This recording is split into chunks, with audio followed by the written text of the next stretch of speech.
Motivatsion sikl. Bu nima o'zi? Motivatsion sikl. Siz biror nimaga ehtiyoj sezasiz. Ya'ni biror nimani xohlaysiz.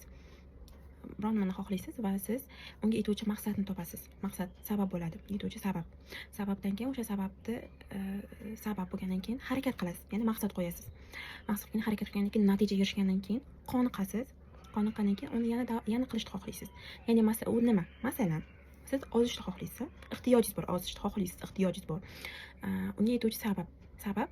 Siz oyog'ingiz og'riydi, boshingiz og'riydi o'sha ortiqcha vazndan yoki o'zingizni yomon his qilasiz. Sabab topdik. Unga yetuvchi maqsad qo'yasiz, harakat qilasiz, maqsad qo'yib ozasiz. Ya'ni birinchi kun boshlaysiz. 5000 qadam yurasiz birinchi kun.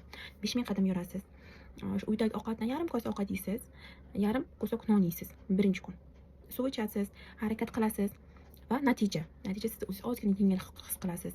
Yengil his qilgandan keyin boshingiz og'rigani sal bo'lsa ham ochiladi boshingiz, chunki ko'chada yurib kelasiz, havo nafas olasiz, kislorod yaxshi boradi. Ya'ni dopamin gormoni ishlab chiqarishni boshlaydi. Ya'ni gormon ishlab chiqqandan keyin siz yana qilishni xohlaysiz, qoniqasiz bu ishdan. Ya'ni bu dieta sizga og'irlik qilmaydi, ya'ni qoniqasiz, chunki oddiy narsadan kam oddiy narsadan boshlaysiz, qoniqasiz va yana qilishni xohlaysiz. Ertasi kun yana qilasiz. Yana shaklaringizni ko'paytirasiz. Mana birinchi kun 5000 qadam, ikkinchi kun 7000, 6000, 8000 sekin ko'paytirib, bu motivatsion siklda har kuni qilasiz va siz ko'proq informatsiya yig'ish boshlaysiz. Masalan, bosh og'rig'ini qoldirish uchun nimalar yeyish mumkin, yeyish kerak, ko'pincha men organizmga nima yetishmayapti, nima sekin o'sha qarashni boshlaysiz. Ya'ni bu motivatsion siklda siz qoniqqaningiz uchun davomiy ravishda qilasiz va natijaga yana kengroq erishishni boshlaysiz. Ya'ni oddiy narsadan qilishni boshlab va natijani ko'proq olasiz.